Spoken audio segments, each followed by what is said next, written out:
The reading tonight is from the Gospel according to John chapter 8, verse 2 to 11. Early in the morning, Jesus came again to the temple. All the people came to him and he sat down and began to teach them. The scribes and the Pharisees brought a woman who had been caught in adultery, and making her stand before all of them, they said to him, "Teacher, this woman was caught in the very act of committing adultery. Now in the law, Moses commanded us to stone such women. Now, what do you say?" They said this to test him so that they might have some charge to bring against him. Jesus bent down and wrote with his finger on the ground. When they kept on questioning him, he straightened up and said to them, "Let anyone among you who is without sin be the first to throw a stone at her." And once again he bent down and wrote on the ground. When they heard it, they went away one by one, beginning with the elders. And Jesus was left alone with the woman standing before him. Jesus straightened up and said to her, "Women, where are they? Has no one condemned you?" She said, "No one, sir." And Jesus said, "Neither do I condemn you. Go your way, and from now on, do not sin again." This is the gospel of the Lord. Thanks be to God.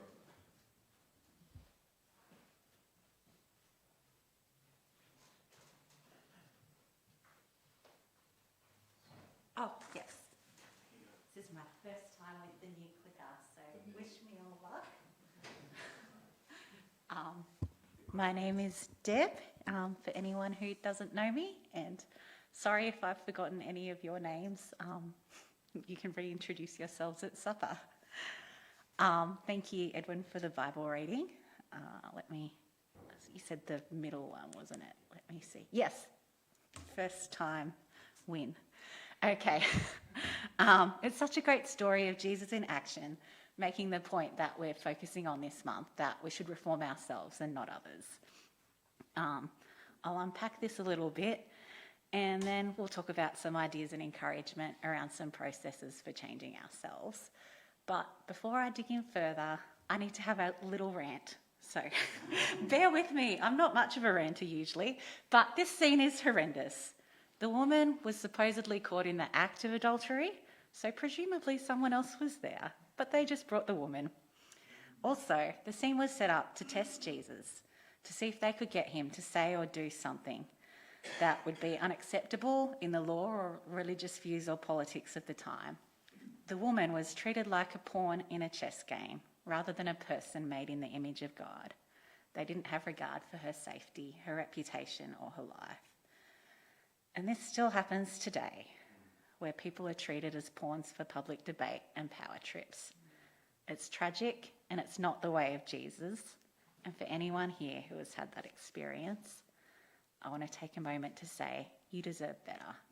And you're in the right community. If you want a hug or support or to chat with someone, talk to a friend or someone on the board, or to Denise when she gets back. They're all lovely people who can help process things and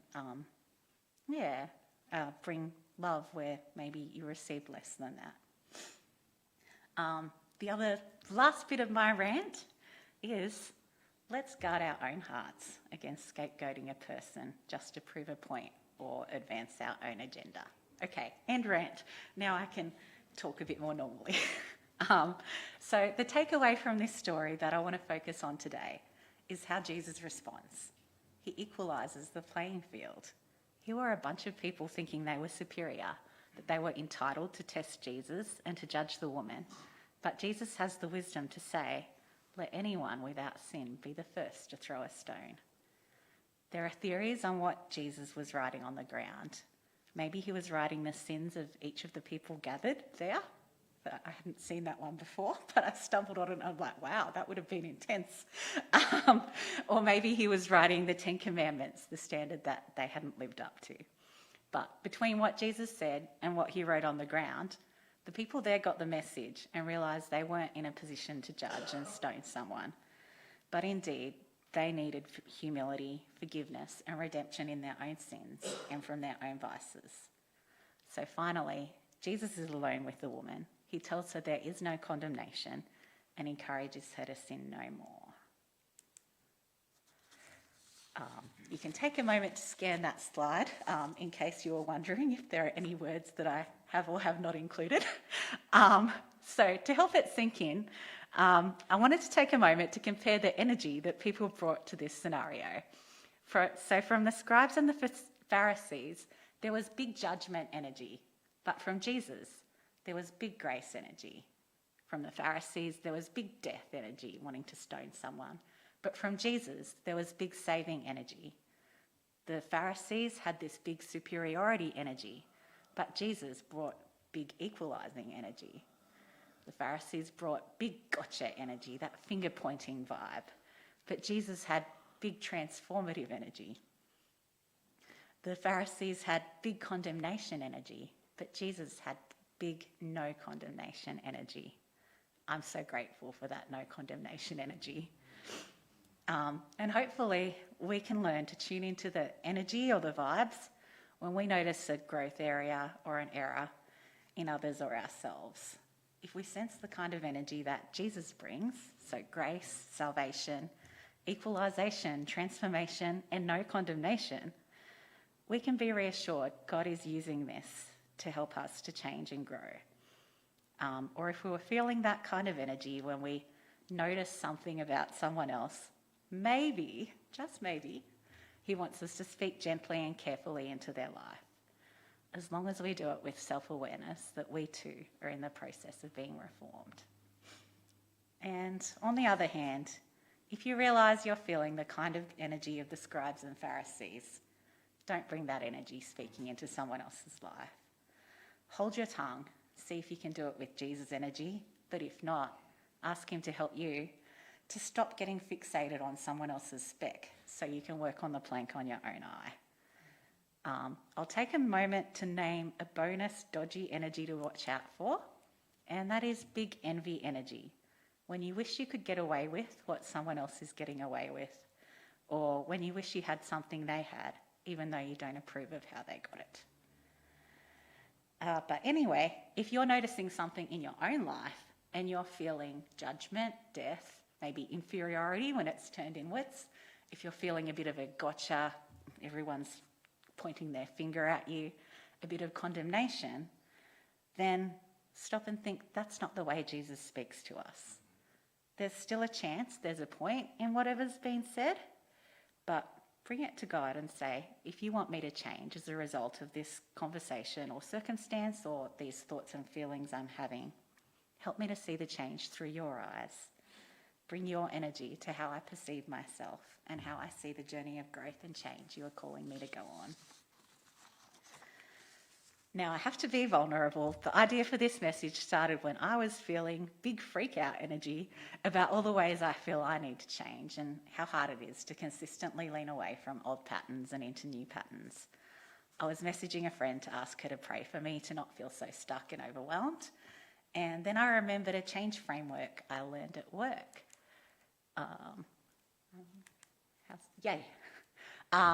So I apologise in advance to anyone who has to do like weird activities in their day job based on this ADCAR model of change, and here I am making it invade your weekend. But I do genuinely find it useful. It was developed after research into change patterns of organisations, but it can be applied to individual change too. And there's a summary of the changes on the screen. Voila. Ways that change can happen. Usually there's an awareness of the need to change, a desire to change, knowledge of how to change, ability to implement the change, and reinforcement to sustain the change. So for me the other week, I was feeling stuck and overwhelmed and frustrated at how hard it was to make lasting and recurring change to myself. I wished I'd taken initiative years ago to make some of the changes I'm trying to make now, and some of my current challenges are partly consequences of my actions or inactions. But I looked at this ADCAR model and I was able to take a step back and think, wow, I have a huge level of awareness and desire to change at the moment.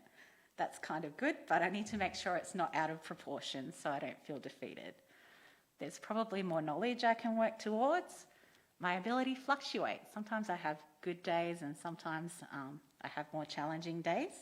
And so I need to accept that some days I'll make more progress and some days a bit less.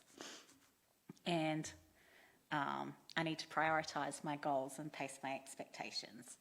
And actually, I have been making some steps in the right direction, but I haven't been very intentional in reinforcing them so they stick. And so I'm encouraged by my progress. And then looking at this model, as much as I wish I'd made some changes sooner, I thought maybe back then I had a bit less awareness, desire, knowledge or ability. Yes, that's what I meant to say. Maybe I was mostly doing the best I could with what I had, but going forward I could do better. And we kind of sang about that. You had really good choices of songs tonight, Mark.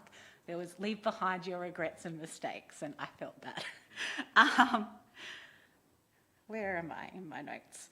All of a sudden there was perspective. You can see where you're making progress and where you can be more balanced and sustainable in the approach to change. So I felt, can I do a drum roll on this thing? Big encouragement energy instead of big hopelessness energy. Woohoo! So over the next 10 minutes or so, I thought I would run through some ideas and devotional nudges that tie in with these stages of change. And maybe that will help all of us think about ways we can make progress on the ways that God is calling us how to change. So there are lots of awesome stories in the Bible about God bringing awareness to people of the need to change. So there's Peter, who has been raised all his life to believe certain things about what's clean and what's unclean. And he has a dream, and 3 times this sheet is dropped down with animals he was taught to believe were unclean, and he's told to eat them. And then God says, don't call unclean what I have made clean. And then some Gentiles showed up at his house and Peter didn't eat them. Good points for not interpreting the dream badly. Peter went with them to his house, to their house, and started to realise that the salvation from Jesus was inclusive of them as well. There's also the example of Paul, who was so zealous but misdirected. He was persecuting the church and he got this blinding light saying, Saul, why are you persecuting me? And things changed and he started building the church instead of tearing it down. There's also David's visit from the prophet Nathan, and again, Mark, you talked about the psalm that came out of this, the reference to Psalm 51 that we had. But yeah, I'd like to take a moment to acknowledge how brave Nathan was. It's a scary thing to rebuke a powerful leader, and people in America are taking that challenge on this weekend. But yeah, in Nathan's situation, God gave him wisdom to approach David with a story of a man who had just one sheep, which is something David might have been able to relate to in his childhood, but to talk about how it's not right to take from someone who has so little when you have your own bulk of things. So we see God wants to help us to see how we can grow and change. So we can ask God to give us dreams and experiences and people who speak into our lives. We can also ask God to help us to pay attention and not to be defensive or deflecting when it happens. Sometimes when it's hard to think what to pray, I find it helps me to have a Bible verse to get me started. So if you feel like you need more awareness of how God would like you to change, you could start with this one on the screen. Search me, O God, and know my heart. Test me and know my thoughts. See if there is any wicked way in me, and lead me in the way everlasting. Before I move on, I also want to mention some of us might be in a season where God wants us to grow in feeling loved and accepted just as we are, without always having to have a self-improvement quest. So leave space for God to speak that into your heart, and don't fret if you feel like other growth areas are on hold for a bit. Okay, next stage, desire to change. Sometimes that comes automatically with awareness of the change, but sometimes we desire other things as well as the change, and we need to increase our desire for the change God is calling us towards so that it wins the competition against the other things we desire or other things that are comfortable. A little example for me is I desire to show more respect for my body and my food and exercise choices, but I also desire to sleep in, have pajama days, and give my taste buds lots of thrills. I don't think God has a problem with me enjoying pleasurable treats and rest, but I do need to make sure I keep things balanced. So I need to amplify the desire that needs to win more often. So for me, things like imagining how good it will feel when I'm well nourished or exercised, or how good I might feel when I journal that night and can list some of the choices that helped me live out my values. Kind of a grown-up star chart, a little embarrassing. And become a bit more like the person future Deb is to be. Anyway, to get us started praying about our desire to change to reflect God's ways, from Psalm 119. Teach me, Lord, the way of your decrees, that I may follow it to the end. Give me understanding, so that I may keep your law and obey it with all my heart. Direct me in the path of your commands, for there I find delight. Turn my heart towards your statutes and not towards selfish gain. Turn my eyes away from worthless things. Preserve my life according to your word.